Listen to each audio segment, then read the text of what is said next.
লুৎফর সিদ্দিকী আমাদের chief অ্যাডভাইজারের special envoy, উনি ড্যাভোসে গিয়েছিলেন এবছরের ওয়ার্ল্ড ইকোনমিক ফোরামে অংশ নিতে। সেখানে সিরিজ অফ মিটিং হয়েছে ইম্পর্টেন্ট ওয়ার্ল্ড লিডারদের সাথে।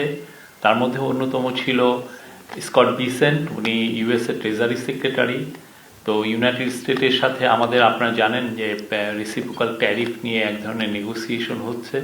তো সেটা একটা বড়, আমি বলবো যে আশার একটা বাণী আমরা তার কাছ থেকে পাবো। এবং অন্যান্য অনেক বিষয়, এলডিসি গ্র্যাজুয়েশন, এবং কিছুদিন আগে আপনারা জানেন যে এই গত বৃহস্পতিবার ক্যাবিনেট উপদেষ্টা কাউন্সিল অফ অ্যাডভাইজার অ্যাপ্রুভ করলেন জাপানের সাথে বাংলাদেশের একটা, আমরা বলবো যে এটা ক্যাবিনেট বলেছে ঐতিহাসিক একটা ইকোনমিক পার্টনারশিপ এগ্রিমেন্ট। এটার নেতৃত্ব, অনেক মিটিংয়ের নেতৃত্ব উনি দিয়েছেন। তো এই সমস্ত কিছু বিষয়ে এবং এলডিসি গ্র্যাজুয়েশন সব বিষয়ে উনি আজকে আপনাদের সাথে কথা বলবেন। আমি ওনাকে মাইকটা পাস করছি। থ্যাংক ইউ শফিক ভাই। আসসালামু আলাইকুম সবাইকে, গুড আফটারনুন। আমি বেশ কয়েকটা বিষয় নিয়ে কথা বলতে চাচ্ছি, আর কিছু ছবি আছে পেছনে, আপনাদের হয়তো একটু বোঝাতে সহজ হবে ওটা দেখলে। একটু প্রেক্ষাপটটাও আমি একটু ব্যাখ্যা করতে চাচ্ছি, কারণ অনেকে হয়তো মনে করেন যে ডিপ্লোমেসি বলতে আমরা কি বোঝাই, যে একটা চিঠি দিয়ে আমরা একটা মিটিং রিকোয়েস্ট করলাম, হয়তো অ্যাকসেপ্ট হয়ে গেল, একটা রুমে 2টা ফ্ল্যাগ আছে, ওখানে গিয়ে আমরা হ্যান্ডশেক করলাম, তারপর কিছু আমার কাগজে লেখা আছে পয়েন্টস, এটা বললাম, ওরা বললো, তারপর আবার হ্যান্ডশেক করলাম, শেষ হয়ে গেল। আসলে ডিপ্লোমেসিটা আজকে সেখানে নাই। আর ডাভোস ওয়ার্ল্ড ইকোনমিক ফোরামের ফরম্যাটটা এই নতুন যুগের ডিপ্লোমেসির জন্য খুবই গুরুত্বপূর্ণ, কারণ এখানে একটা সেমি ফর্মাল স্ট্রাকচার থাকে। আগের থেকে কিছু বাইল্যাটারাল সেট করা হয়। আমার 18 থেকে 20টা মন্ত্রী অথবা সরকার প্রধান পর্যায়ে বাইল্যাটারাল মিটিং আগের থেকে সেট করা ছিল, দ্বিপাক্ষিক। তারপর ওখানে যাওয়ার পর তৎক্ষণিক সুযোগ পেয়ে তখন আরো কিছু করতে হয়, তখন আরো হয়তো 5-6টা। আরেকটা ফরম্যাট হলো যে প্রাইভেট রাউন্ড টেবিল হয় কয়েকটা। এক একটা রাউন্ড টেবিলের চেয়ারপারসন সাধারণত হয় একজন রাষ্ট্রপতি বা প্রধানমন্ত্রী। এরকম 5টা সেশনে আমাকে আমন্ত্রণ করেছিল। তারপর হলো পাবলিক প্যানেল। পাবলিক প্যানেলে আমি 3টাতে আমাকে বক্তব্য রাখতে বলেছে। তারপর হলো অন্যদের পাবলিক প্যানেল, কিন্তু আমাদের জন্য ডেজিগনেটেড সিটিং। তো ওখানে যেভাবে আমাদেরকে বসায়, আমাদের ডান পাশে বাম পাশে অন্যান্য মন্ত্রীরা থাকে, তো একটা লটারির মতো ব্যাপার হয়ে যায়, কিন্তু যদি মিলে যায় কারোর সাথে তখন ওখানেও কিছু কথা বলা যেতে পারে। আর ফাইনালি হলো যেটাকে বলে করিডোর ডিপ্লোমেসি। আমাদের জন্য একটা স্পেশাল লাউঞ্জ থাকে for ministers and heads of governments. ওখানে যেহেতু সবাই এসে কিছুক্ষণ বসে মিটিংয়ের মাঝখানে, তো ওখানেও আরো কিছু কথা বলার সুযোগ আছে। প্রত্যেকটা ফরম্যাটে আমরা একেবারে অপরচুনিস্টিকলি আমাদের যেটা ফরেন পলিসি, ডিপ্লোমেসি, ইকোনমিক ডিপ্লোমেসির আমাদের যেসব দরকার সেটা বলার আমরা চেষ্টা করেছি। তো প্রথমত ইনি ফর্মার নরওয়ের ফরেন মিনিস্টার, এখন ওয়ার্ল্ড ইকোনমিক ফোরামের প্রেসিডেন্ট, চিফ এক্সিকিউটিভ অফিসার। এনার সাথে আমার কমপক্ষে 10 বছরের পরিচয়, আমাদের স্যারের সাথে অনেক বছরের পরিচয়। এটা আমি বলছি কারণ আমাদেরকে যে প্রোফাইলটা, প্ল্যাটফর্মটা দেওয়া হয়েছিল, এটা সাধারণত আমাদের দেশে যেই র্যাঙ্কিংটা হয় ইন্টারন্যাশনালি সেটার সাথে ডিসপ্রপোর্শনলি হাই। এটার জন্য আমি ওনাকে কৃতজ্ঞতা জানাই, এতগুলো প্যানেলে, এতগুলো প্রাইভেট সেশনে আমাদেরকে ডাকার জন্য। এটা একটা প্রেস রিলিজ গতকালকে দেওয়া হয়েছিল কোন কোন সেশনে, তো সেটা আমি প্রত্যেকটার কথা বলবো না, কিন্তু 1-2টা একটু বের করে আর একটু ডিটেলে বলতে চাচ্ছি। আরেকটা প্রেক্ষাপট দিতে চাচ্ছি, এটা হলো যে IMF এর একটা অনিশ্চয়তার ইন্ডেক্স আছে, আনসার্টেনিটি ইন্ডেক্স, যে আমরা কিরকম অনিশ্চয়তার ভিতর দিয়ে এখন ভুগছি সবাই, দেশের ভিতরে বাইরে। ইন্টারন্যাশনালি ওই ইন্ডেক্সটা, ওই মাপকাঠিটা যদি দেখেন, এটা গতবার যখন সবচেয়ে পিকে ছিল হলো কোভিডের সময়, তার তুলনায় এখন দ্বিগুণ, আর 10 বছর আগের তুলনায় এখন 5 গুণ। So it's a highly uncertain world. আর এই আনসার্টেন ওয়ার্ল্ডের মূল থিমটা হলো জিওপলিটিক্স। আর জিওপলিটিক্সের মূল থিমটা হলো বড় বড় দেশগুলো, ওদের মধ্যে relationship, China, US, European union, US. এবার বিশেষ করে আমাদের ডাভোস শুরু হওয়ার আগের দিন গ্রিনল্যান্ড নিয়ে ইউএস প্রেসিডেন্টের যখন একটা অ্যানাউন্সমেন্ট হলো যে আমি গ্রিনল্যান্ডটা I want to take it, এটা নিয়ে একটা অনেক তোড়ফোড় লেগে গেল। এটার কারণে গ্লোবাল ব্যান্ডউইথ যেটা বলেন এটা পুরাটা ওদের বিষয়ের উপর থেকে গেল। তো আমাদের জন্য তখন চ্যালেঞ্জ হয়ে যায় যে আমরা কিভাবে এর মধ্যে বাংলাদেশ সম্বন্ধে কিছু বলার সুযোগ পাবো। তো এটাই আমাদের উদ্দেশ্য ছিল। আমরা একটু নেক্সট ফটোটায় যাই। ইনি হলো ক্যানাডার ফাইন্যান্স মিনিস্টার ফ্রাঁসোয়া শাম্পেইন। এনার সাথে আমার 12 বছর আগে প্রথম পরিচয় হয়। আমরা একসাথে মিয়ানমারে গিয়েছিলাম যখন আমরা দুজনই প্রাইভেট সেক্টরে। তো ওনার সাথে মিটিংয়ের সময় উনি আমাকে বললো, এটা খুবই আমার কাছে ইম্পর্টেন্ট মনে হলো। উনি বলছে, দেখো, not everyone thinks about Canada when they wake up in the morning. এটা আমাদের বেলায় প্রযোজ্য। সবাই ঘুম থেকে উঠে বাংলাদেশ সম্বন্ধে চিন্তা করছে, এরকম আমাদের কিন্তু ধারণা করা উচিত না। আমাদেরকে প্রাসঙ্গিক করতে হবে অন্যদের এজেন্ডাতে।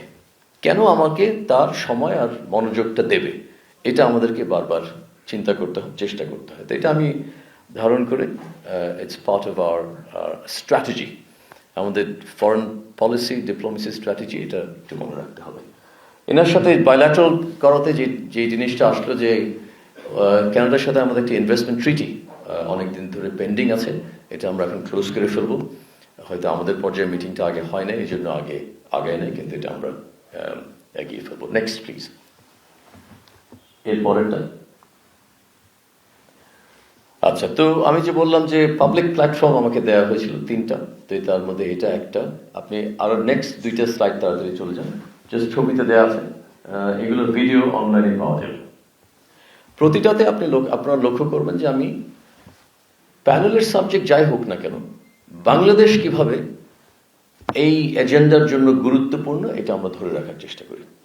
আমাদের কিন্তু অনেক কিছু বলার আছে, আমাদের অনেক কিছু কন্ট্রিবিউট করা আছে, কিন্তু অনেকে হয়তো সেটা জানে না। তো প্রতিটাতে আমাদের অনেক আগে থেকে এটা একটু প্ল্যান করতে হয়। প্রথম দিন সকালে যে মিটিংটা ছিল, এটা হলো সৌদি আরবিয়ার ওদের 4 জন মন্ত্রী, আর বাম পাশে যিনি মহিলা আছেন princess Reema, she is a senior member of the royal family, cabinet র্যাঙ্কে উনি ওদের অ্যাম্বাসেডর টু দ্য ইউএস।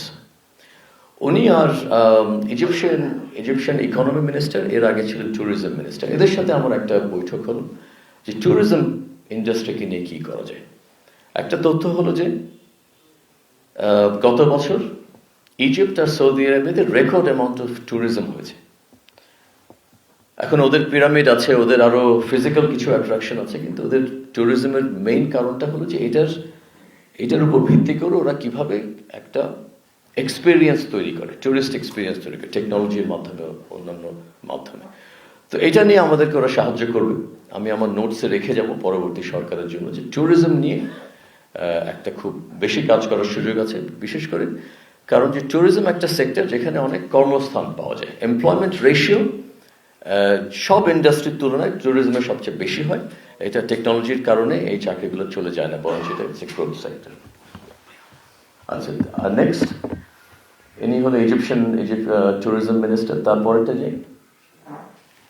আচ্ছা, তো ইনি হলো IMF এর প্রেসিডেন্ট ক্রিস্টালিনা। আমাদের স্যারের অনেক পুরনো সম্পর্ক আছে, প্রফেশনাল রিলেশনশিপ আছে ওনার সাথে, যার কারণে আমাদের যে IMF নেগোসিয়েশনটা হয়েছে এটাতে খুবই আমরা সুবিধা পেয়েছি। উনি আর ওনার যে এখন নাম্বার 2 ফার্স্ট ম্যানেজিং ডাইরেক্টর বলে ড্যান ক্যাটস, উনি হলো ডোনাল্ড ট্রাম্পের অ্যাপয়েন্টি। ওনার সাথে আমার পরিচয় আছে। তো এই রিলেশনশিপ থাকার কারণে আমরা এই গত 1 বছরে কয়েকটা নেগোসিয়েশন পয়েন্টে আমাদের কিছু সুবিধা হয়েছে। এখানে উনি আমাদেরকে বললেন যে she wants to commend us for our reforms. আমরা যদি 14-15 মাস আগে দেখি, IMF যখন আমাদের সাথে বসেছিল তখন কয়েকটা সিনারিও দিয়েছিল আমাদের ইকোনমিতে কি কি হতে পারে, কারেন্সি, রিজার্ভস, রেমিটেন্স, এক্সপোর্ট, এই সব সিনারিও যদি আমরা দেখি তখন কি মনে হয়েছিল আর এখন আমরা কোথায় এসেছি সেই তুলনায় আমরা একেবারে উপরের দিকে, দি আপার এন্ড অফ এক্সপেকটেশনস। এটার জন্য আমাদেরকে কংগ্রাচুলেট করলো আর বললো যে সৌদি আরবের মতো অন্যান্য দেশের সাথে আমরা ওদের রিফর্মস সম্বন্ধে যদি একটু শিখিয়ে জানি, পরবর্তীতে কি করতে হবে, আমাদের একটা ভিশন লাগবে। সৌদি আরবিয়া আছে ভিশন 2030, যে ওরা কোথায় যাচ্ছে, একটা ডেস্টিনেশন লাগবে। তাতে করে আমরা জানতে পারি যে আমাদের আসলে জবস প্ল্যানটা কি। আমাদের এআই প্ল্যানটা কি, আমাদের ট্যুরিজম প্ল্যানটা কি, একটা প্ল্যান এর সেভাবে থাকলে, অ্যাকশন স্টেপস থাকলে তখন এটা ফলো আপ করা ইজি হয়। তো এখান থেকে IMF এর সাহায্য পাওয়া যাবে যদি আমরা চাই। নেক্সট, ইনি হলো ড্যান ক্যাটস, যে বললাম ডোনাল্ড ট্রাম্পের appointee to the IMF। Next, ইনি হলো Scott Bessent, treasury secretary, finance minister আমেরিকার, ক্যাবিনেট লেভেলে। ইনি বোধহয় এখন হাইয়েস্ট র্যাঙ্কিং আমেরিকান অফিসিয়াল যাদের সাথে আমাদের অন্তর্বর্তী সরকারের ইন পার্সন মিটিং হল। এনার সাথে কথা বলার একটা মূল বিষয় ছিল যে আমরা যে এত প্রোগ্রেস করেছি, আমাদের যেখান থেকে যে টিমটা, ডক্টর খলিলুর রহমান, বশির ভাই, কমার্স সেক্রেটারি সাহেব, আমরা অনেকে মিলে, আরো অনেকে মিলে, এটা প্রথম থেকে আমরা ওদের সাথে একটা কনস্ট্রাকটিভ অ্যাপ্রোচে কাজ করছি। সেটার একমাত্র কারণ হলো যে ওরা যেসব জিনিস চাচ্ছিল, নন ট্যারিফ ব্যারিয়ার যেটা ওরা বলে, এগুলো আমাদের রিফর্ম এজেন্ডার সাথে অনেকটা মিলে যায়। ওরা বলে যে ইজ অফ বিজনেস বাড়াতে হবে। তো আমাদের আশিক চৌধুরী, NBR, সবাই, পোর্টের চেয়ারম্যান সাহেব, সবাই কিন্তু একই জিনিস নিয়ে কাজ করছে, যার কারণে আমরা প্রোগ্রেস খুব তাড়াতাড়ি দেখাতে পেরেছি। যার কারণে ওদের দৃষ্টিকোণ থেকে দেখলে বাংলাদেশ খুবই কনস্ট্রাকটিভলি এই বিষয়টা ডিল করেছে। আমরা যেই ডেফিসিটটা নিয়ে শুরু করেছিলাম, $6 বিলিয়ন ডেফিসিট, এখন অলরেডি সেই ডেফিসিটটা অনেকটা কমে গেছে। এখন মুশকিল হলো, যেটা প্রথম দিকে বললাম, যে ওনাদের মনোযোগটা আমাদেরকে, বিশেষ করে ওনাদের বলতে হলো প্রেসিডেন্ট ট্রাম্পের অ্যাটেনশনটা লাগবে, because ultimately the decision is by him. এখন এই মিটিং এর পর আজকে ওনার ডেপুটি, তারপর আমাদের চিফ নেগোসিয়েটর, ওনাদের সাথে আমার হোয়াটসঅ্যাপে ইমেলে এক্সচেঞ্জ হওয়ার পর একটু আমাদেরকে আশ্বাস দিল যে আমাদের যেটা এখন আছে 20% রেসিপ্রোকাল ট্যারিফ, এটা আমরা কিছু ইমপ্রুভমেন্ট পেতে পারি, আর এটা ছাড়া আরো কিছু কয়েকটা সেক্টরে আরো কিছু ইমপ্রুভমেন্ট পেতে পারি। আমি এর বেশি আর কিছু বলবো না, কারণ এটা যখন আমরা সংবাদটা পাবো, আমরা আশা করছি এই সপ্তাহ শেষের থেকে বা আগামী সপ্তাহ থেকে হয়তো পাবো। তো যখন হবে তখন এটা আমরা আরেকটু পাবলিকলি বলবো, কিন্তু এতটুকু আমি বলবো যে আমাদের কম্বাইন্ড ইকোনমিক ডিপ্লোমেসি মনে হচ্ছে কাজে দিচ্ছে। Let's move next. তারপরে ইনি হলো জাপানের ট্রেড মিনিস্টার, এনার সাথে আমাদের EPA সাইন হয়েছে রিসেন্টলি, আপনারা জানেন। এটা আসলে একটা বিরাট ব্যাপার। কারণ হলো যে আমাদের এর আগে কেন হয়নি, এর আগে আমাদের কোনো দেশের সাথে কোনো ফ্রি ট্রেড এগ্রিমেন্ট বা ইকোনমিক পার্টনারশিপ এগ্রিমেন্ট হয়নি। মূল কারণ হলো যে অন্য দেশের সাথে যখন আমরা নেগোশিয়েট করি, নেগোশিয়েটের মানে হলো যে আমাদের নেগোশিয়েটারদেরকে আমরা এম্পাওয়ার করে পাঠাবো যে তোমরা এইসব বিষয়ে ছাড় দিতে পারো, এইসব বিষয়ে ছাড় দিতে পারো না। এর আগে আমাদের নিয়মটা ছিল যে ওই পক্ষ আমাদেরকে ওদের লিস্ট পাঠাবে, আমরা তখন ওই লিস্টটাকে দেখে বিভিন্ন মন্ত্রণালয়ে চিঠি লিখি। ওই চিঠি যখন ফেরত আসবে, তারপর ওইটাকে আবার সামারি করে আবার চিঠি পাঠাই। ততদিনে ওরা মুভ অন করে ফেলেছে, ওরা বলছে না আমাদের আর সময় নেই। এইবার আমরা প্রমিস করলাম ওদেরকে যে আমরা 1 বছরের মধ্যে শেষ করার চেষ্টা করব। আমরা যেটা আমাদের দেশের স্বার্থ, এটা দেশের স্বার্থ, এটাতে আমরা কম্প্রোমাইজ করব না, কিন্তু procedurally we will make sure that it's efficient. যেটার কারণে বশির ভাই, আমরা অনেক সময় অনেক রাত পর্যন্ত ঢাকাতে, টোকিওতে we negotiated all the way to the end. এখন নেগোসিয়েশনটা শেষ হয়েছে, দোনো পক্ষ এটাতে এগ্রি করেছে, আর আগামী 2-1 সপ্তাহের মধ্যে এটা আনুষ্ঠানিকভাবে স্বাক্ষর করা হবে। এটা একটা সংস্কার বলতে পারেন আমরা, যেটা আমরা রেখে যাচ্ছি আগামী দিনের জন্য। কারণ এই টেমপ্লেটটা ফলো করে কোরিয়ার সাথে, কোরিয়ানরা এই মুহূর্তে ঢাকায় আছে, আজকে রাত্রে আমার ডিনার আছে ওদের সাথে, নেগোশিয়েটর এখানে দে আর অলরেডি হিয়ার। সিঙ্গাপুরের সাথে প্রায় অর্ধেক হয়ে গেছে। আমরা আসিয়ানের সাথে শুরু করে, গত সপ্তাহে প্রথম মিটিংটা হলো জাকার্তাতে। UAE সরকারের সাথে শুরু করেছি। UAE বলেছিল যে আমরা যদি শুরু করি, তুমি কি কনফিডেন্ট যে তোমরা এটার সাথে এনগেজ থাকতে পারবো? তো আমরা পারবো। তো এই ক্যাপাবিলিটিটা আমরা রেখে যাচ্ছি, এটা আমার মনে হয় একটু সবার জানা উচিত। ইনি হলো কোরিয়ান ট্রেড মিনিস্টার, একই গল্প। আরেকটু পর, নেক্সট স্লাইড। আচ্ছা, একটু আগে যান। এটা হলো যে জাপানি ট্রেড মিনিস্টার, ওনাদের দিক থেকেও বাংলাদেশের সাথে চুক্তিটা খুবই ইম্পর্টেন্ট, কারণ ওনারা LDCর সাথে কখনো FTA করেনি আগে। আর আমাদেরকে বলেছিলেন আমরা যদি এটা নিয়ে আগাতে পারি, তাহলে LDC গ্র্যাজুয়েশনের পর আমাদেরকে 3 বছরের ট্রানজিশন দেবে, যেটা ইট ওয়াজ নট গ্যারান্টিড। এটা আমাদের নেগোসিয়েশন কারণে ওরা অক্টোবর নভেম্বর মাসে অ্যানাউন্স করবে। এটা ওনার সোশ্যাল মিডিয়াতে উনি এটা নিয়ে এসেছেন। আচ্ছা, এবার একটু মুভ অন করি আমরা।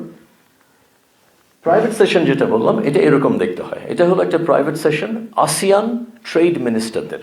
আমার ডান পাশে কোরিয়ান, ওখানে সামনে হলো ক্যাম্বোডিয়ান, এখানে অন্যান্য দেশ থাইল্যান্ড বোধহয়। তো আমাদের মধ্যে কয়েকটা কমন নেগোসিয়েশন পয়েন্ট কি হতে পারে, বা আমাদের নিজেদের মধ্যে ট্রেড এগ্রিমেন্ট কি হতে পারে, একটা কিউরেটেড ডায়ালগ বলে। Let's move.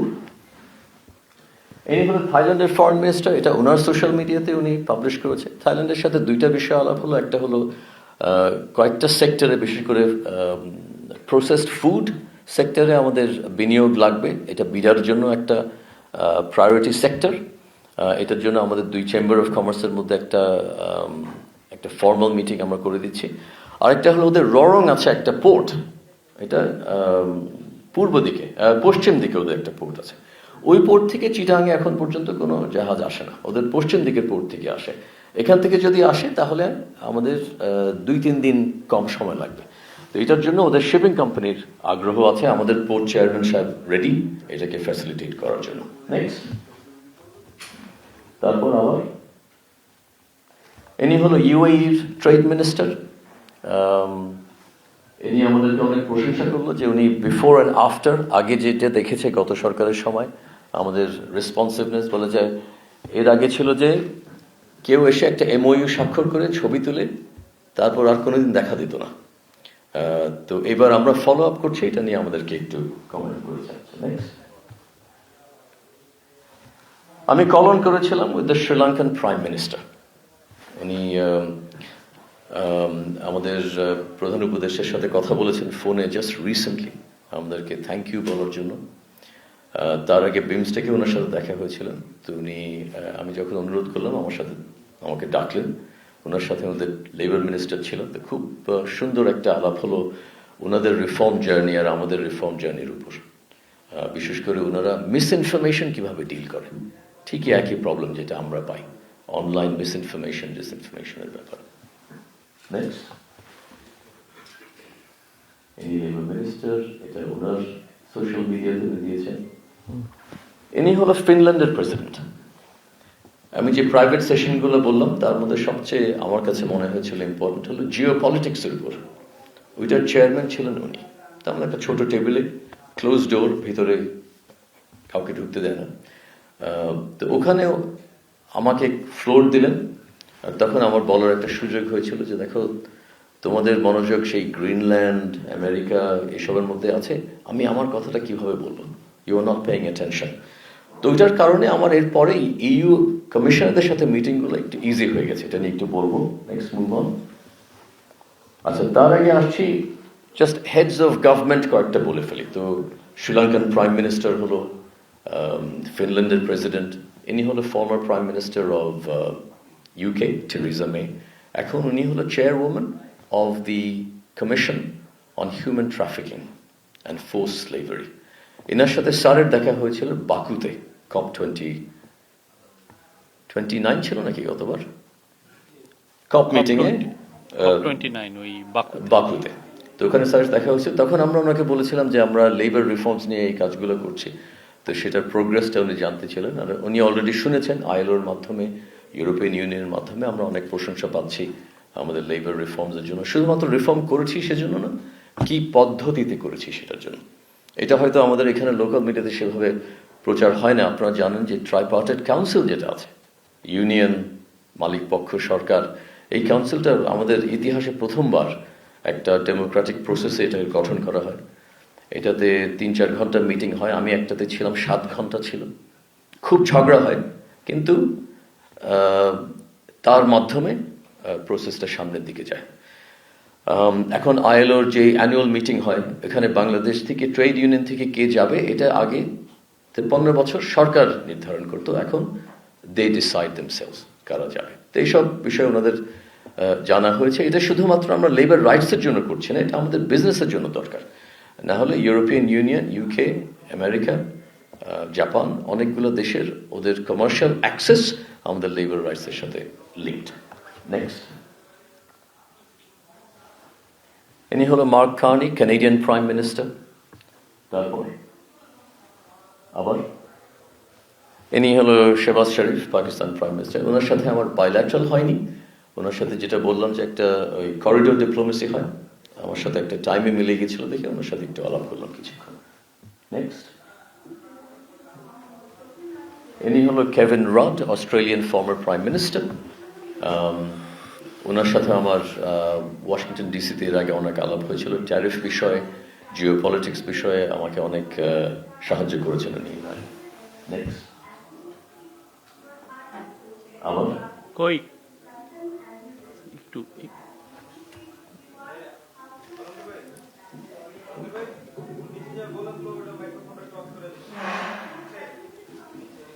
আচ্ছা, আপনি আবার ফেরত আসেন, কি করছেন আপনি এখানে? হ্যাঁ, ওই যে এত আগে চলে আসলেন কেন? ওকে, ইউ ক্যান স্টপ হিয়ার, এখান থেকে শুরু করি। কি হচ্ছে নিজের তলায়? ও সরি, ক্লাস চলছে। আমি আমি বলতে থাকি। Thank you. আরেকটা সেশন ছিল অন মিয়ানমার, রোহিঙ্গা আর মিয়ানমার বিষয়ে। এটাতে চেয়ারপারসন ছিলেন হলো ইনি হোজে রামোস হর্তা, ইস্ট টিমোরের নোবেল প্রাইজ উইনিং প্রেসিডেন্ট। উনি তো বাংলাদেশে এসেছিলেন, আপনারা জানেন। জুলি বিশপ, যিনি UN special envoy for Myanmar, আর আরো কিছু সংস্থা মিলে। তো এটাতে মূলত আসিয়ানের কি রোলটা হতে পারে এটা নিয়ে আলাপ হয়েছে। আমি এটাকে একটু সংক্ষেপ করে রাখি, পরে লেটস মুভ অন। এটা আমাদের ডায়ালগ হচ্ছে তখন। তারপরে Rishi Sunak, British prime minister, former prime minister. তারপরে লেটস মুভ। আচ্ছা, এবার ইউরোপিয়ান ইউনিয়নে প্রথমবারের মতো, এর আগে ইউরোপিয়ান প্রেসিডেন্ট ভন ডার লায়েনের সাথে আমাদের স্যারের সামিট হয়েছিল 1 বছরেরও আগে। তারপরে আমরা ইউরোপিয়ান কমিশনের সাথে অনেকদিন ধরে চেষ্টা করছি মন্ত্রী পর্যায়ে ওদের সাথে কথা বলার জন্য। তো এবার ইনার সাথে হলো, এর নাম হলো রোকসানা মিনাটু। আমাদের আস্ক হলো একটা, যে ওদের যেই সাধারণত যেসব বাংলাদেশের সাথে অনেক দিনের কিছুটা ক্ষোভ ছিল, লেবার স্ট্যান্ডার্ডস, এনভায়রনমেন্টাল প্রোগ্রেস, এইসব বিষয়ে আমাদের এখন অনেক প্রোগ্রেস হয়ে গেছে। আর ওদের কিছু ইনভেস্টর, আপনারা জানেন আমাদের এখান থেকে গার্মেন্টস কেনে H&M, ইন্ডিটেক্স, জারা, ওরা অলরেডি এখানে অনেক বিনিয়োগ করেছে। তো ওদের স্বার্থ এটা যেন আমাদের অ্যাক্সেস ওদের মার্কেটে বন্ধ না হয়। তো আপনারা হয়তো জানেন যে জিএসপির, এলডিসির পর জিএসপি প্লাস একটা বলে অ্যাক্সেস, এইটা আমরা চাচ্ছি যাতে করে আমাদের readymade garments duty free, quota free access পায়। মুশকিলটা হলো ওদের একটা থ্রেশহোল্ড থাকে, সেফগার্ড থ্রেশহোল্ড বলে। এটা হলো যে ওদের মার্কেটে কোনো একটা দেশের পণ্য যদি একটা পার্সেন্টেজের বেশি হয়ে যায়, তখন ওরা এই প্রেফারেন্সটা উইথড্র করে ফেলে। আমাদের পার্সেন্টেজটা বেশি হয়ে গেছে, আমরা ওদের গার্মেন্টস মার্কেটটা মোটামুটি ডমিনেট করি এখন। এই কারণে এখন জিএসপি প্লাস যেটা নিয়ম আছে, এটাতেও আমাদের খুব একটা সুবিধা হবে না 2029 সালের পর। আসলে আমাদের দরকার হলো এখন ফ্রি ট্রেড এগ্রিমেন্ট করা যত দ্রুত সম্ভব। ইউরোপিয়ান ইউনিয়ন ওদের ফ্রি ট্রেড এগ্রিমেন্টের জন্য সবসময় স্লো। বছরের পর বছর ইন্ডিয়ার সাথে এটা করার চেষ্টা করে। আজকে এই সপ্তাহে ওরা ইন্ডিয়ার সাথে কমপ্লিট করবে। তো আমার আস্ক হলো যে দেখো, আমরা প্রস্তুত, আমাদের সাথে তোমাদের সচিব পর্যায়ে ভালো সম্পর্ক আছে। রিসেন্টলি একটা এগ্রিমেন্ট সাইন করা হয়েছে, এনগেজমেন্ট প্ল্যাটফর্ম বলে, ওইটার মাধ্যমে আমরা ফ্রি ট্রেড এগ্রিমেন্ট চাই। এটা আমাদের জন্য খুবই ইম্পর্টেন্ট। আমি নোটস রেখে যাব আমাদের পরবর্তী সরকারের জন্য, এই রিলেশনশিপটা, এই ডিপ্লোমেসিটা যেন চালিয়ে যায়। কারণ আমাদের এলডিসি গ্র্যাজুয়েশনের পর কন্টিনিউড মার্কেট অ্যাক্সেসের জন্য এটা দরকার। এটা ওরা টেকনিক্যাল লেভেলে সবাই জানে, কিন্তু যেটা বললাম প্রথমে, ওদের অ্যাটেনশনটা লাগবে। এটা কেন ওদের জন্য গুরুত্বপূর্ণ, এটা বারবার ওদেরকে মনে করে দিতে হয়। ইউরোপিয়ান ইউনিয়নের আরেকজন কমিশনার যার সাথে আমি দেখা করতে চাচ্ছিলাম, উনি ইনি পাচ্ছিলাম না মিটিংটা। পরে ওই যে ইজিপশিয়ান মন্ত্রীর সাথে যে আমার আগে দেখা হলো, দেখি যে ওনার সাথে খুব ভালো সম্পর্ক। আমি বললাম যে আমাকে একটু পরিচয় করে দেন। তো ওনার কারণে এখন I got a chance to meet with him. ওনার সাথে বায়োলেটারাল করলাম, একই মেসেজ। কিন্তু ওনাদের যে সবচেয়ে ইম্পর্টেন্ট কমিশনার, ট্রেড কমিশনার, উনি ডাভোসে নেমে আমার জানা মতে 2-3 ঘন্টার মধ্যে ফেরত চলে গেছে। কারণ হলো তখন ডোনাল্ড ট্রাম্প বললো যে তোমরা যদি গ্রিনল্যান্ড নিয়ে আমার সাথে এনগেজ না করো, তাহলে তোমাদের উপর আমরা আরও এক্সট্রা 10% ট্যারিফ দিয়ে দেব। ওই ট্যারিফটা রিটালিয়েট কিভাবে করবে, এটার জন্য ট্রেড কমিশনার ফেরত চলে গেছে অফিসের প্রসেসে টু ডিল উইথ দ্যাট।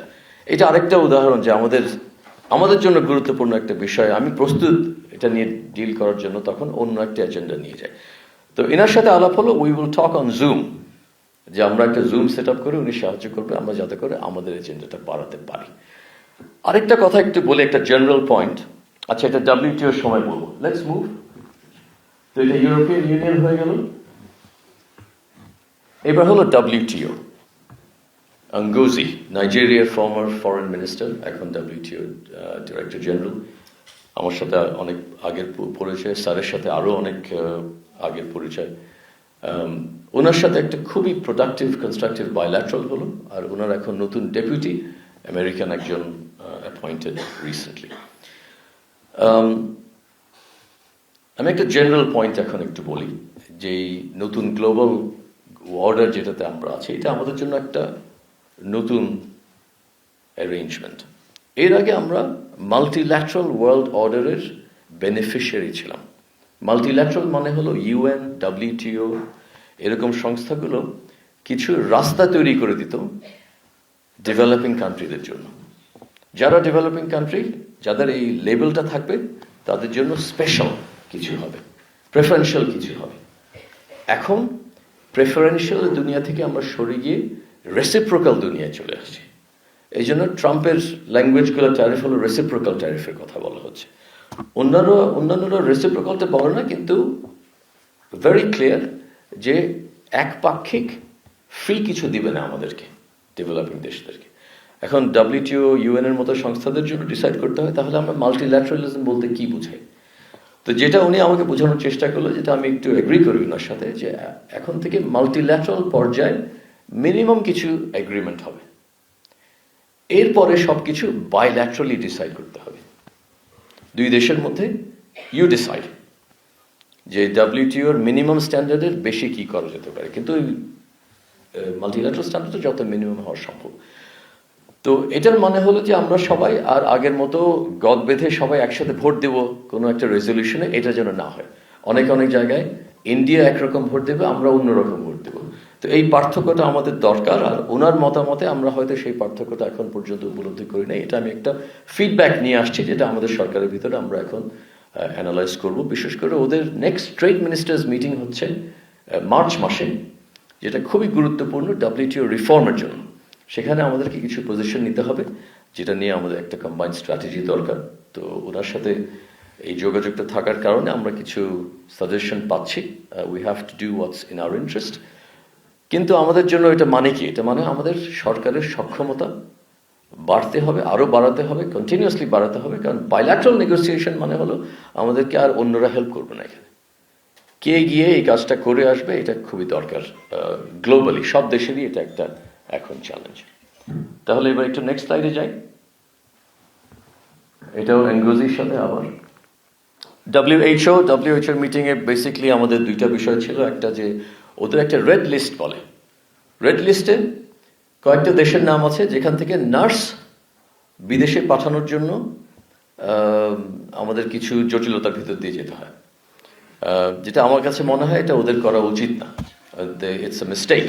তো ওই লিস্ট থেকে যদি ওরা উইথড্র না করে, তাহলে এই মুহূর্তে আমাদের প্রশিক্ষণপ্রাপ্ত নার্স আছে যারা qualified according to German standards, German ভাষা শিখে আছে, কিন্তু জার্মানি যেতে পারছে না, কারণ ওই রেড লিস্টের মধ্যে ওরা আটকে আছে।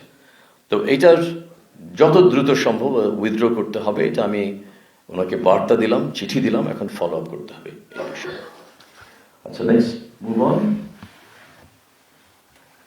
অজয় বাঙ্গা, ওয়ার্ল্ড ব্যাংকের প্রেসিডেন্ট, ওনার সাথে যেটা আলাপ হয়েছে এটা হলো জবস অ্যান্ড এন্টারপ্রাইজ। যে কোনো সরকার, যে কোনো পার্টি আগামীতে আসলে এই জবস অ্যান্ড এন্টারপ্রাইজ নিয়ে ফোকাস করতে হবে। এটা নিয়ে একটা প্রাইভেট সেশন ছিল অনেক ডিটেলে, আমি এটা স্কিপ করে যাচ্ছি এই মুহূর্তে।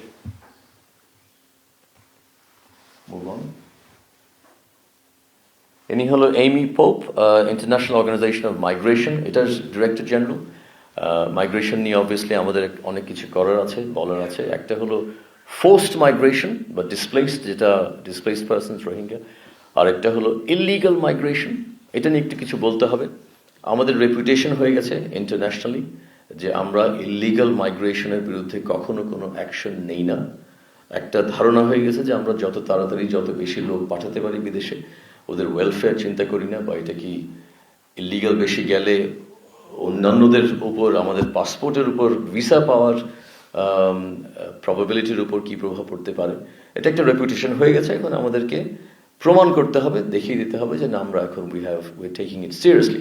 ইউরোপিয়ান ইউনিয়নের জন্য এটা খুবই ইম্পর্টেন্ট। ওই যে আগে বললাম যে আমাদের আমরা কেন প্রাসঙ্গিক এটা ওদের কাছে জানিয়ে দিতে হবে। যখনই আমরা বলে যে আমরা লিগ্যাল মাইগ্রেশন নিয়ে কাজ করছি, স্কিলড মাইগ্রেশন নিয়ে কাজ করছি, ইটালি সরকারের সাথে একটা খুব সুন্দর অ্যারেঞ্জমেন্ট আছে, এই কথাগুলো বললে তখন ওরা ওইটা আমাদেরকে আরো দরজা খুলে দেয় কথা বলার জন্য।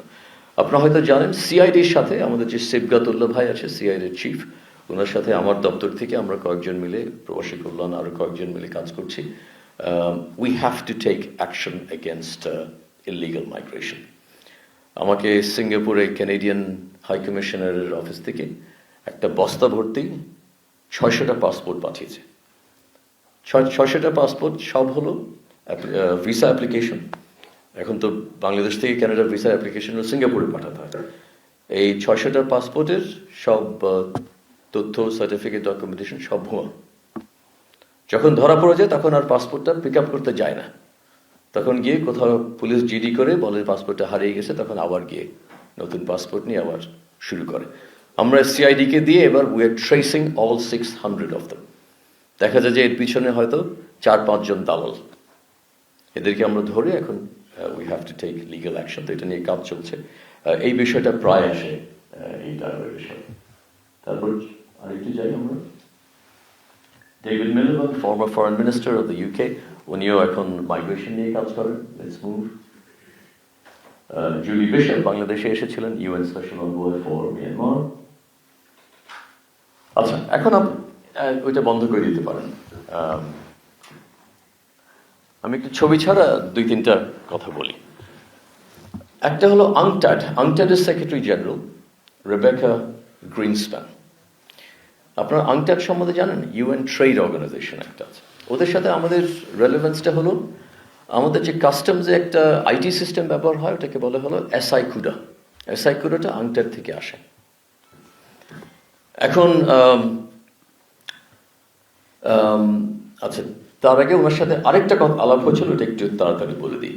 ওনার সাথে যখন আমি 1 বছর আগে দেখা করেছি আইএলওর মিটিংয়ের পাশে, তখন উনি আমাকে বললো, দেখো আমাদের 30,000 মেট্রিক টনের পটাশ সার ফার্টিলাইজার একটা জাহাজে পড়ে আছে, স্যাংশনের কারণে এটা কেউ নিচ্ছে না, কোয়ালিটি ভালো, তোমরা যদি নিতে চাও তাহলে এটা আমরা ফ্রি তোমাদেরকে পাঠাতে পারবো। তো আমি তখন আমাদের বেশ কয়েকটা মন্ত্রণালয়কে অ্যাক্টিভেট করে, তারপর কাগজপত্র করে, টেস্টিং করে, সবকিছু করে এই গত সপ্তাহে 1 বছর পর এটা এখন আমাদের চট্টগ্রামে আসছে। $20 মিলিয়ন আমাদের বেঁচে গেল এই পটাশের কারণে। তো এটা আমি একটা উদাহরণ দিচ্ছি যে অ্যাজাইল ডিপ্লোমেসি। আমি যখন ওনার সাথে দেখা করতে গেলাম তখন এটা নিয়ে যে আমাদের দেশের $20 মিলিয়ন এমনি বেঁচে যাবে, এটা উনিও জানতেন না, আমিও জানতাম না। কিন্তু আমরা ওই সুযোগটা নিয়ে, আমার সাথে আমার যে সহকর্মীরা আছে ফরেন সার্ভিস, তারপরে এই সংস্কৃত মন্ত্রণালয়, ওদের সবার কাজের কারণে we took advantage of that. আচ্ছা, কাস্টমসের কথাটা বলি। গত বছর যখন সালেউদ্দিন সাহেব, আমাদের ফাইন্যান্স অ্যাডভাইজার, উনি যখন প্রথম কাস্টমস হাউসে গেলেন, এটা ছিল 18 বছরে প্রথমবার যে কোনো মন্ত্রী কাস্টমস হাউসে ফিজিক্যালি গিয়েছে চট্টগ্রাম। ওনার পর আমি 2 বার গেলাম। এখন কাস্টমস হাউসের সাথে আর পোর্টের সাথে একটা সম্মিলিত ওয়ার্ক প্ল্যান আছে। এটার মূল উদ্দেশ্য হলো যে আমরা কত তাড়াতাড়ি কাস্টমসের প্রসেসটাকে দ্রুত করতে পারি। পোর্টের দিকে এখন মোটামুটি এফিসিয়েন্সি অনেক বেড়ে গেছে, কাস্টমস অ্যাপ্রুভালের জন্য অনেক বেশি সময় লাগে। তার একটা সিমটম যেখানে সবচেয়ে বেশি দেখা যায়, এটা হলো প্রি অ্যারাইভাল কাস্টমস ক্লিয়ারেন্স। একটা পণ্য আসছে সিঙ্গাপুর থেকে, 4 দিন আগে ওটা জাহাজে উঠে গেছে বা কলম্বো থেকে, আমরা কিন্তু জানি কি আসছে, কার কাছ থেকে আসছে, কোথায় যাবে, এটা আমরা অনলাইনে ক্লিয়ারেন্স করে ফেলতে পারি। কিন্তু প্রি অ্যারাইভাল ক্লিয়ারেন্স আমাদের যেটা হওয়া উচিত 50 ভাগের বেশি, এটা 5 ভাগের কম এই মুহূর্তে। এটার অনেক রকম কারণ আছে। আমাকে বলা হয় যে কিছু ব্রোকার আছে, সিএনএফ ব্রোকার, তারা চায় না। আমাদের টেকনোলজিতে কিছু ঘাটতি আছে। আমাদের বলা হয় যে এটা ডিজিটাইজ হয়ে গেছে, কিন্তু দেখা যায় যে অনেকটা ডিজিটাইজ হয়ে গেছে, কিন্তু দুই একটা জায়গায় ইচ্ছা করে হয়তো ম্যানুয়াল রেখে দেওয়া হয়েছে। ওইটার জন্য আবার কাগজ নিয়ে ব্যাংকে যেতে হয়, ব্যাংক থেকে অ্যাসেস করতে। তো আমাদের একটা ওয়ার্ক প্ল্যান আছে, আমরা প্রায় শেষের দিকে চলে আসছি। এই সরকারের মেয়াদে শেষ করতে হবে কি জানি না, কিন্তু ইটস নাও অলমোস্ট ডান। এটা যদি আমরা ফুলি অটোমেট করতে পারি তাহলে এটা আমাদের কাস্টমারদের জন্য একটা খুব বিরাট, এই ইজ অফ ডুইং বিজনেসের জন্য একটা বিরাট লাভ হবে। আর এই বিষয়টা আপনাদেরকে যারা ফাইন্যান্স ইকোনমিক্স নিয়ে রিপোর্টিং করেন আমার মনে হয় আরেকটু তুলে ধরা উচিত, যে এফিসিয়েন্সি গেইনের কারণে অনেক সময় বাঁচে, অনেক খরচ বাঁচে। এখন যে ডিজিটাল পদ্ধতিতে একটা জাহাজ পোর্টে এসে পেমেন্ট করতে পারে, 6 মাস আগ পর্যন্ত এটা সম্ভব ছিল না। জাহাজটা পার্ক করার পর কেউ নেমে এসে তারপর কোনো অফিসে গিয়ে পেমেন্ট করতে হবে। এখন বাইরের থেকে ওরা অনলাইনে কার্ড পেমেন্ট করতে পারে। ট্রাক যখন পোর্টের ভিতরে ঢুকবে, যেটা আগে গত বছরের মার্চের আগ পর্যন্ত ম্যানুয়ালি করতে হতো, আপনার ট্রাকটাকে পার্ক করে তারপর নেমে টিকিট কিনে ক্যাশ দিয়ে তারপর যেতে হতো। এটা এখন অনলাইনে কিউআর কোডের মাধ্যমে, যেটা 20 মিনিট লাগতো কমপক্ষে, এখন 20 সেকেন্ড লাগে। তো এই এফিসিয়েন্সি গেইনটা ট্যারিফের গেইনের থেকে আরো অনেক বেশি ইম্পর্টেন্ট, কিন্তু সম্মিলিতভাবে এগুলো খুবই বড় সংস্কার হচ্ছে আমাদের বিজনেস অ্যান্ড ইকোনমিক ফ্রন্টে। তো অ্যাসাইকুডা আংটাইডের হলো একটা বড় আমাদের হেল্প, আর ওরা আমাদেরকে আরো সাহায্য করবে পরবর্তীতে এই বিষয়ে। তো শেষ করার আগে আরেকটু বলি যে প্রাইভেট সেক্টরে অনেকগুলো মিটিং করলাম, তার মধ্যে আমি দুইটা হাইলাইট করি। একটা হলো ফেসবুক বা মেটা, সর্বোচ্চ পর্যায়ে ওদের সাথে একটা মিটিং হলো বেশ কয়েকটা বিষয় নিয়ে। একটা হলো যে ঠিক ইলেকশনের সামনে আমরা মিসইনফরমেশন নিয়ে ওরা কি করতে পারে, অ্যান্টিসিপেটরি কি করতে পারে, আর হলো যখন কোনো একটা লাইভ সিচুয়েশন হচ্ছে তখন হয়তো একটা পেজ বন্ধ করে দিতে হবে কারণ ওখান থেকে উস্কানি দেওয়া হচ্ছে, তখন কি করা যেতে পারে। তো এটার একটা প্রোটোকল আমরা খুব হাই লেভেলে নিয়ে যাচ্ছি। অলরেডি ওনারা আমাদের ইলেকশন কমিশনের সাথে কোঅর্ডিনেট করছেন। আমার এই নেক্সট মিটিংটা ফয়েজ তাইব ভাইয়ের সাথে এই বিষয় নিয়ে আরেকটু ডিটেল করা হবে। আরেকটা মিটিং হলো পেপ্যাল নিয়ে অনেক বছর ধরে বাংলাদেশে অ্যাটলিস্ট আলাপ হচ্ছিল, কোনো কারণে ওরা আমাদের সাথে এনগেজ করতে চাচ্ছিল না। ডিসেম্বর মাসের 1 তারিখে খুব সম্ভবত আমি বেশ কয়েক মাস ওদেরকে অনুরোধ করার পর ওরা একটা সিনিয়র লেভেল টিম পাঠালো, ওদের এশিয়া প্যাসিফিকের হেড সিঙ্গাপুরে, আর সাউথ এশিয়ার হেড যিনি ইন্ডিয়াতে দিল্লিতে, আরো 2-4 জনের টিম এসে এখানে 4-5 দিন ধরে আমাদের উদ্যোক্তাদের সাথে কথা বললো, আমাদের সেন্ট্রাল ব্যাংক গভর্নর সাহেব, আইসিটি করে যাওয়ার পর এবার হলো উচ্চ পর্যায়ে আমার সাথে প্রথমবার মিটিংটা হলো। ওরা এখন ইন প্রিন্সিপাল আমাদের এখানে আসার জন্য, আমি এটা কেয়ারফুলি বলছি, আপনারা আবার ভুল হেডলাইন দিয়ে না, ওরা আগ্রহী, কিন্তু ওদের ওই আগ্রহটাকে এখন বাস্তবায়ন করার জন্য ওদের একটা লম্বা প্রসেস থাকে। কোনো একটা নতুন মার্কেটে ঢোকার জন্য একটা লম্বা প্রসেস থাকে। ওই প্রসেসটা ওরা শুরু করতে যাচ্ছে, ওদের নিজেদের মধ্যে একটা ডিবেট হতে যাচ্ছে, বোর্ডে এটা নিয়ে আলাপ হবে। এই আলাপের আগে ওরা চাচ্ছে না এমন একটা ধারণা ক্রিয়েট করা হয়ে যায় যে পেপ্যাল চলে আসছে। কিন্তু আমি যদি আপনাকে আমার ইমপ্রেশনটা বলি, এটা হলো যে ওরা ফুলি কনভিন্সড যে আমাদের যে পোটেনশিয়ালটা তো ছিল, ওটা তো আগেও ছিল, ওই ডেমোগ্রাফিক পোটেনশিয়াল, কিন্তু এখন আমাদের একটা গভর্নেন্স হয়ে গেছে ওটার উপরে, যেটাতে ওরা কনফিডেন্স ফিল করেছে। বিশেষ করে আহসান মনসুর সাহেবের সাথে কথা বলার পর, this is a governor who means business. তারপর প্রাইভেট সেক্টর ব্যাংকের এখন এমডিদের সাথে কথা বলার পর দেখে যে ব্যাংকিং সেক্টরেও এখন অনেক ইমপ্রুভমেন্ট হচ্ছে। তো রেপুটেশন ওয়াইজ বাংলাদেশ সেরকম আর আগের মতো রিস্কি না। তো এটা ওরা আমাকে জানালো, এখন প্রসেসটা we will see how it goes. আমি এখন এখানে থামি, আপনার যদি কোনো প্রশ্ন থাকে I will be very happy to take that. Thank you.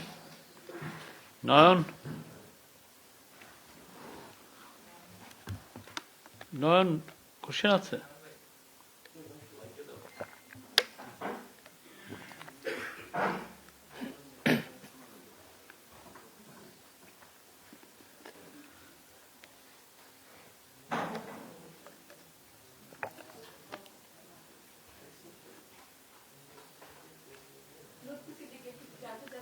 ফেসবুকের কথা বলেছেন যে মেটা ফেসবুকের সঙ্গে আলোচনা হয়েছে, সামনে যেহেতু নির্বাচন আছে এটা খুবই গুরুত্বপূর্ণ, যেহেতু বারবার করে আমরা দেখতে পাচ্ছি অপপ্রচার হচ্ছে, অনেক রকমের উস্কানিমূলক বক্তব্য আসছে, সেটা যে পক্ষ থেকে হোক সেটা আমাদের জন্য হার্মফুল।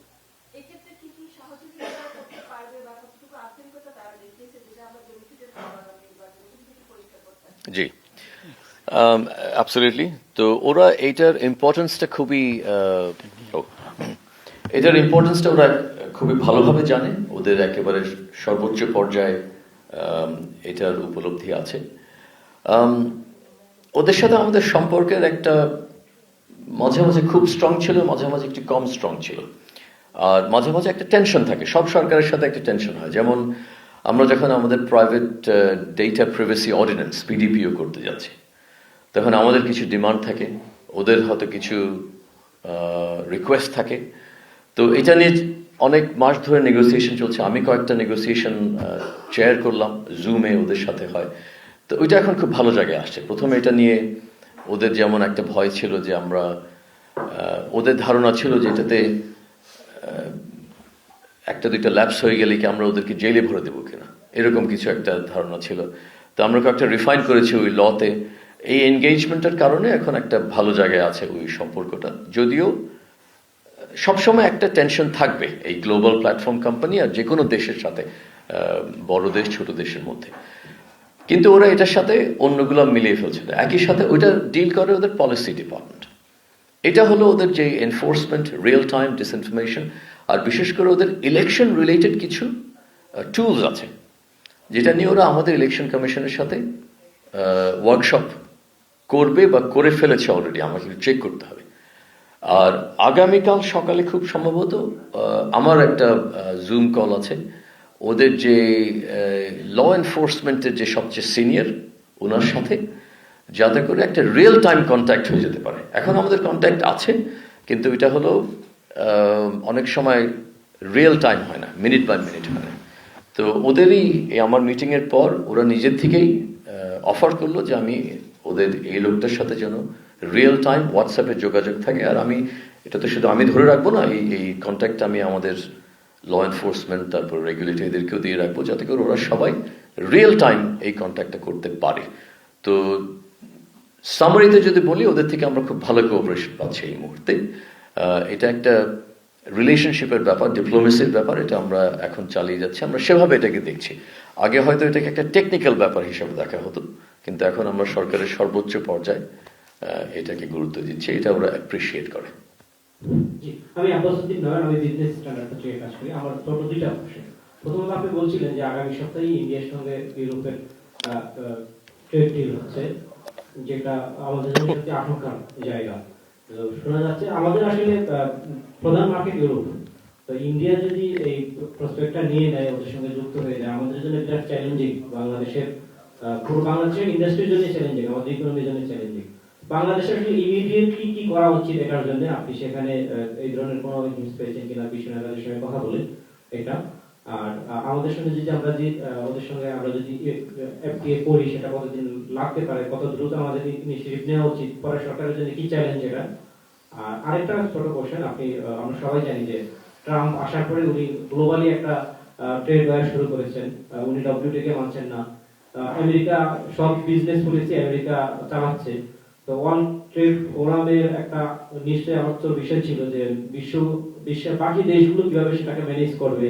বাংলাদেশ, আপনি সেখানে প্রতিনিধিত্ব করেছেন, আপনি বাংলাদেশ সেটার উত্তরে কি বলেছে, বা বাংলাদেশ সেখানে এই বিষয়ে কি অভিমত দিয়েছে যদি জানাবেন। জি, দুটোটা খুবই ভালো প্রশ্ন। প্রথমটা বলি, এখন আসলে আমাদের এই যখন প্রতিটা হেডলাইন আমরা দেখতে পাবো, আজকে ইন্ডিয়ার সাথে হলো, কালকে ভিয়েতনামের সাথে হলো, এই প্রতিদিন প্যানিক করলে আমাদের কিন্তু আর বাঁচার উপায় থাকবে না। এখন নতুন যুগটা এমন হয়ে গেছে যে প্রতিদিন কোনো না কোনো হেডলাইন আমরা খুঁজে পাবোই, যেটার জন্য কান্নাকাটি করা শুরু করতে হবে।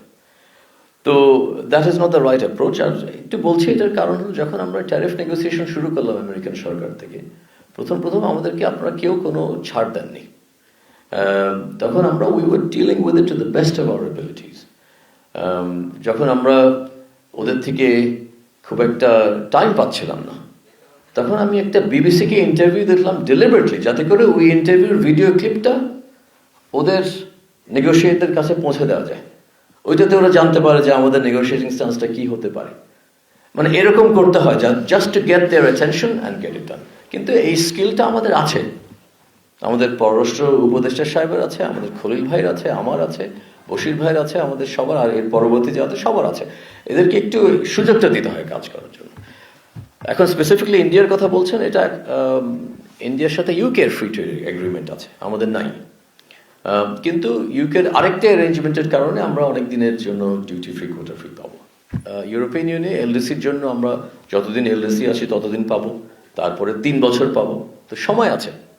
এর মধ্যে আমাদেরকে করে ফেলতে হবে, কিন্তু এটা যে করব এটা একটা আমাদেরকে খুব ডিটারমিন্ড ওয়েতে আগাতে হবে। আর যে আমরা করতে পারার সক্ষমতা আছে এটা আমরা প্রমাণ করে দিয়েছি জাপানটার মাধ্যমে। তো এটা হলো অ্যাটিটিউড। এখন প্যানিক করার কোনো বিষয় না, কিন্তু আমাদেরকে নিম্বল হতে হবে, আমাদেরকে অ্যাজাইল হতে হবে, আমাদেরকে সবসময় ফ্লেক্সিবল থাকতে হবে।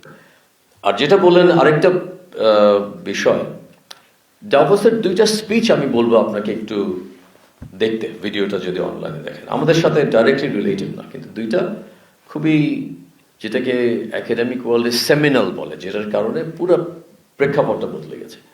একটা হলো Canadian prime minister mark Carney, খুবই সুন্দর একটা বক্তব্য দিয়েছেন।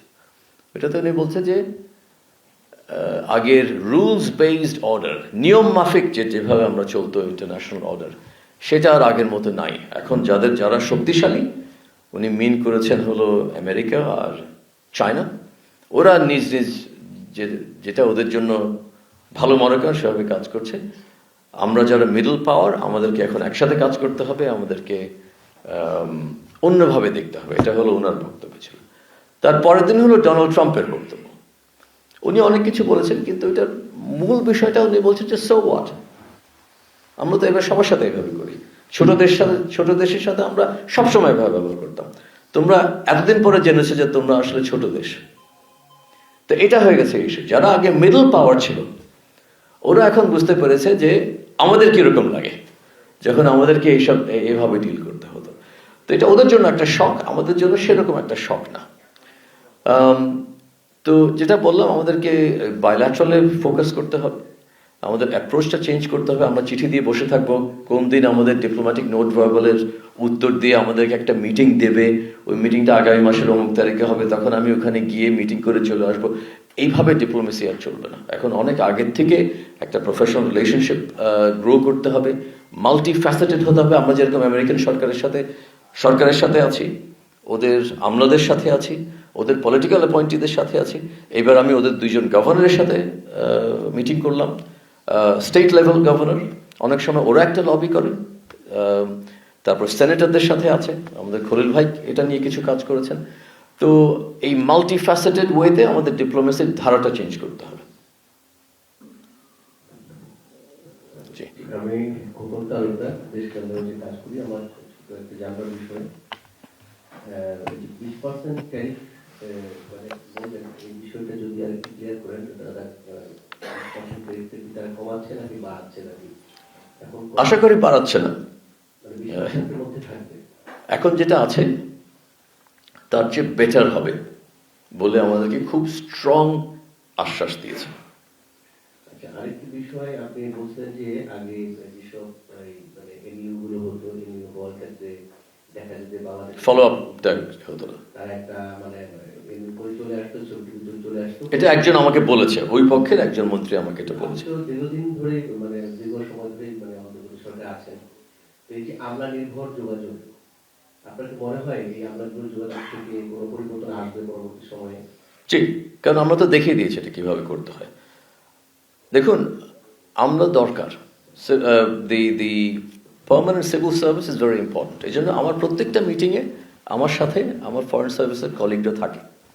ওনারা হলো কন্টিনিউটি এনশিওর করবে। ওনারা আমাকে মাঝে মাঝে মনে করিয়ে দেয় যে এটা কিন্তু স্যার এটা নিয়ে বলা যাবে না, দিস ইজ টু সেন্সিটিভ, আবার এটা বলা যাবে।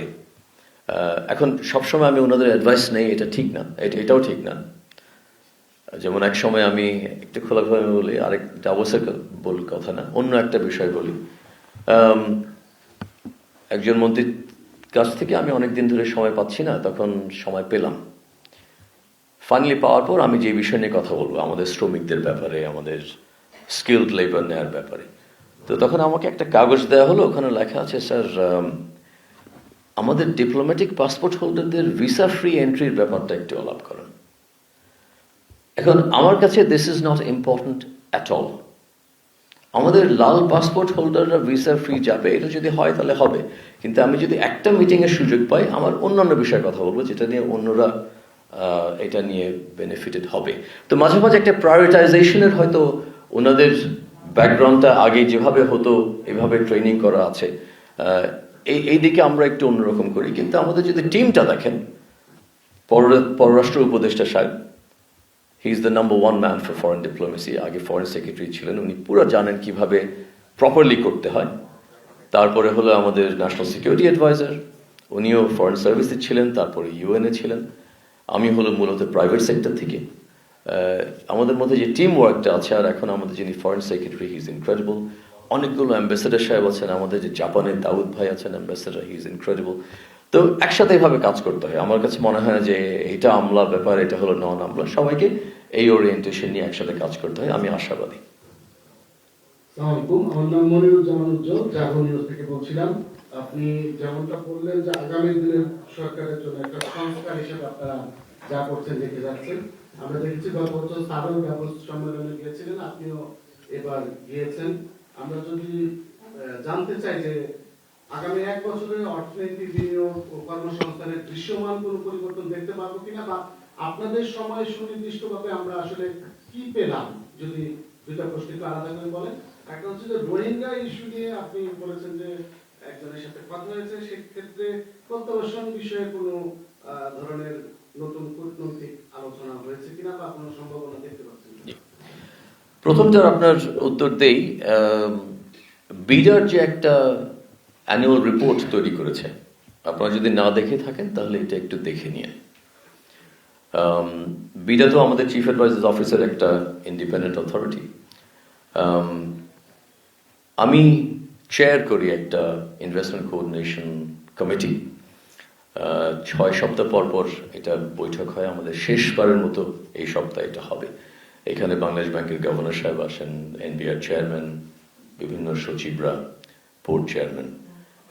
এইটার আমাদের খুব ডিটেলে বলা আছে আমরা কোথায় কোথায় কি জিনিস চেঞ্জ করেছি, যেটার কারণে এখন আমাদের বিজনেস এনভায়রনমেন্ট ইজ ড্রামাটিকলি ডিফারেন্ট। আমি যদি শুধু এনবিআর এর একটা বলি, ন্যাশনাল সিঙ্গল উইন্ডো, যেটাতে আগে 19টা সংস্থা একসাথে হয়ে যত রকমের পারমিট লাগবে ইম্পোর্ট এক্সপোর্টের জন্য সব এক জায়গায় ঘরে বসে করতে পারে, এটা ছিল থিওরি 7-8 বছর আগে। 7-8 বছর আগে অন্য সব দেশে এটা হয়ে গেছে।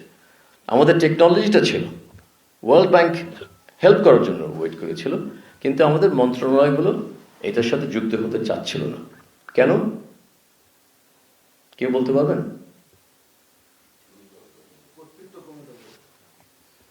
ওনাদের তো ম্যানুয়ালি আমার অফিসে আসবে, এসে হাতে পায়ে ধরবে, তখন আমি হয়তো কিছু চাইবো, তারপর এটা যদি আমার ইচ্ছা হয় তাহলে পারমিটটা দেবো, না হলে দেবো না। তো আমরা দেখলাম যে খুব সহজে 9-10টা মন্ত্রণালয় এটার সাথে এগ্রি করলো, বাকি 9টা করছে না। তখন আমার এই কমিটিতে আনলো এনবিআর চেয়ারম্যান সাহেব, আমরা ওখান থেকে একটু পুশ করলাম। তো আলটিমেটলি এটা হয়ে গেছে। All 19 organisations are part of that. এখন অন্যরা আরো যুক্ত হতে চাচ্ছে। ওয়ার্ল্ড ব্যাংক আমাদেরকে একটা এস্টিমেট দিল যে এই গত 3 মাস, 2.5 মাসে যে এটা চালু আছে, এটার কারণে 12 লাখ বার লোকজনকে কোনো অফিসে গিয়ে এই কাজটা করে আসতে হতো। এই 12 lakh visits have been saved, আর করতে হয় না। এটা স্কেলটা চিন্তা করে দেখেন, 12 লাখ বার কারো অফিসে গিয়ে আমাকে এই হয়রানিটা করে আসতে হতো, এটা এখন বন্ধ হয়ে গেছে শুধুমাত্র 3 মাসে। বিএমইটি, প্রবাসী কল্যাণ, আপনারা কেউ গেছেন বিএমইটির অফিসে? কবে গিয়েছেন লাস্ট? 6 মাস আগে। 6 মাস আগেও দেখতেন ওখানে গেলে কাগজে ভর্তি, কাগজ ফাইল সব ভর্তি। এখন দেখবেন যে এগুলো কিছু নাই, কারণ পুরো প্রসেসটা ইজ 100% অনলাইন। এখন যদি কোনো শ্রমিক বিদেশে যাওয়ার জন্য ওদের একটা এমিগ্রেশন সার্টিফিকেশন লাগে, এটা এখন অনলাইনে করা হয়। তো এটা যখন অন্যান্য দপ্তরদেরকে আমরা বলতাম, সব দপ্তরকে বলে না এটা তো সম্ভব না, আপনি বিদেশ থেকে আসছেন, আমাদের প্রেক্ষাপট বুঝেন না, আমাদের লোক তো অনলাইনে খুব একটা কমফোর্টেবল ফিল করে না। মানে কেন যদি ভুল আপলোড করে ফেলে, তাহলে হেল্প ডেস্ক করে ফেলেন। তো এখন দেখবেন ওখানে গেলে যারা আগে এটা ম্যানুয়ালি করতো ওরা এখনো আছে, কিন্তু ওরা হলো আইটি হেল্প ডেস্ক। ওখানে শ্রমিকরা গিয়ে বলে বা ওনাদের আত্মীয়রা গিয়ে বলে যে আমি এটা অনলাইনে আপলোড করেছি, একটু দেখে দেন ভাই, আমি যদি ভুল করে থাকি তাহলে তো খুব বড় ভুল হয়ে যাবে, একটু দেখে দেন ঠিক আছে কিনা। বা কেউ কাগজপত্র নিয়ে যায়, আমি একটু ম্যানুয়ালি করতে চাই, কিন্তু যে অফিসারটা এটা ম্যানুয়ালি করবে ওনাকেও এটা অনলাইনের থ্রুতে যেতে হবে। There is no other way. আমরা অফলাইন একেবারে বন্ধ করে দিয়েছি, আর কোনো পদ্ধতি নেই। জানুয়ারির 1 তারিখ থেকে শুরু হয়েছে। এখন ডাটাটা আমরা কালেক্ট করা শুরু করছি, আর এটার সাথে এসবি ডাটাবেসটা যুক্ত হয়ে গেছে। তাতে করে বিএমএটি কার্ড নিয়ে এখন কে বিদেশ যাচ্ছে আর বিশেষ করে কে ফেরত আসছে, এইটা ডাটাটা এখন আমাদের আছে। অনেক সময় কমে যাচ্ছে। এখন কিছু কিছু অ্যাপ্রুভাল, আমি এনবিআর এর সিঙ্গেল উইন্ডোটা বলি, ওদের 90% অ্যাপ্রুভালস আর ডান উইদিন 1 ডে, একদিনের মধ্যে হয়ে যাচ্ছে। আর বোধহয় 70% অ্যাপ্রুভালস উইদিন 1 আওয়ার, 1 ঘন্টার মধ্যে হয়ে যাচ্ছে। আমি যদি একটা সংস্কার যদি বলি আগামী সরকার, যতগুলো সরকার আসুক সবার জন্য, এটা হলো যার যার অনলাইন প্রসিজিওর অলরেডি আছে, জাস্ট এটাকে একটু বেটার ম্যানেজ করার জন্য 2টা জিনিস করতে হবে। একটা হলো যে এটার সাথে সাথে সমান্তরালভাবে যে অফলাইন অপশনটা আছে এটা বন্ধ করে দিতে হবে। অনলাইন থাকলে মানে শুধু অনলাইন। এখন যে অনলাইন পারে না, ওরা যদি অফিসে আসে, আমরা ওইটা ওনাদের সামনে ওনাদেরকে দেখিয়ে দিব অনলাইন কিভাবে করতে হয়, কিন্তু অফলাইন আর কিছু নাই, ইনক্লুডিং পেমেন্ট। এই বিএমএটিতে যদি আপনারা যান, এখন একটা প্রবাসী কল্যাণ ব্যাংকের কাউন্টার ছিল, কাউন্টারটা এখনো আছে, ওখানে কেউ নাই। আগে ওখানে লাইন ধরতো, এখন পেমেন্টটা অনলাইনে হয়ে যাচ্ছে। তো এইটা একটা দরকার। যার যার অনলাইন প্রসিজিয়ার আছে প্লিজ এটাকে অফলাইনটা বন্ধ করে দেন। আর দ্বিতীয়ত এই ডাটাটা মনিটর করতে হবে সচিবদেরকে, মন্ত্রীদেরকে, কমপক্ষে মাসে একবার, দরকার হলে সপ্তাহে একবার, যে অনলাইন পদ্ধতিগুলো আছে এগুলো কি আসলেই কাজ হচ্ছে নাকি সার্ভার ডাউন হয়ে আছে কোথাও। সার্ভার ডাউন হলে কেন ডাউন হচ্ছে, শুধু এই কাজটা যদি করা হয় তাহলে আমাদের অনেক লাভ হয়ে যাবে। দ্বিতীয় প্রশ্ন ছিল মিয়ানমারের উপর। হ্যাঁ, মিয়ানমারের বিষয়টা খুবই কমপ্লিকেটেড জিওপলিটিক্যালি, কারণ এটাতে অনেকগুলো পার্টি আছে। এখন রাখাইনে আরাকান আর্মি আছে, ওখানে সেন্ট্রাল গভর্নমেন্টে এখন মিলিটারি গভর্নমেন্ট আছে, ওদের অপোজিশন এনএলডি আছে, তারপর জিওপলিটিক্যালি আসিয়ান আছে, এখন China is a big player. এখন দেখলাম যে রাশিয়া আবার কংগ্রাচুলেট করলো মিয়ানমার গভর্নমেন্টকে ইলেকশনে, আর ইউএন স্পেশাল অনভয় আছে। তো এটা নিয়ে আমি খুব ডিটেলে বলবো না কি হচ্ছে, কিন্তু অবভিয়াসলি এই যে রিটার্নের কথা বললেন, এটা আমাদের জন্য খুবই গুরুত্বপূর্ণ। আমাদের ডিপ্লোমেসিতে যেটা আমরা বলছি, এটা হলো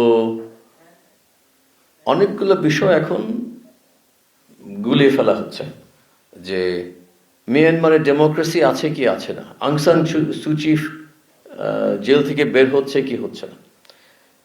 আমার জন্য মনে হয়, আমাদের জন্য দ্যাট ইজ নট ইম্পর্টেন্ট, কারণ যেই সরকারি হোক না কেন, রোহিঙ্গা বিষয়তে ওদের মোটামুটি একই রকম ছিল স্টান্স। আমাদের জন্য যে এখানে একটা হিউম্যানিটেরিয়ান ক্রাইসিস হয়ে গেছে, আমাদের world's largest refugee camp is in Bangladesh, আর মিয়ানমার হলো এখন world's largest exporter of transnational crime. ওদের ওখান থেকে সাইবার ক্রাইম হয়, ট্রাফিকিং হয়, স্মাগলিং হয়, ড্রাগস। তো ইউএন স্পেশাল অনভয় আমাকে বললো Myanmar is now the single largest exporter of transnational crime. এসব যদি দেখেন তাহলে আমি যেটা বললাম যে the world is free riding on Bangladesh. Bangladesh এখন যেটা করছে, we are doing it's a public good, but the world is free riding on আস। আমাদেরকে আসলে এটাতে আরেকটু স্পটলাইট দিতে হবে। তো এটার জন্য অনেক অগ্রগতি হয়েছে। আপনারা জানেন ইউএনএ একটা হাই লেভেল কনফারেন্স হয়েছিল আমাদের স্যারের 1 বছর আগে রিকোয়েস্ট হওয়ার পর, যেটা ইউএন জেনারেল অ্যাসেম্বলি এটা নিয়ে এটা সাড়া দিয়েছে। আর আমাদের যে হাই রিপ্রেজেন্টেটিভ আছেন on Rohingya issues, doctor Khalilur Rahman, উনিও কাজ করছেন সব পক্ষের সাথে, ইনক্লুডিং সাম থার্ড পার্টিস যাদের ডাইরেক্টলি এটার সাথে যুক্ত না, কিন্তু ওদেরকে ইনভলভ করছে। ডিপ্লোম্যাটিকলি এটা জটিল, কিন্তু উনি এটাতে আছেন। আর কোনো প্রশ্ন আছে? Okay, thank you very much. Thank you.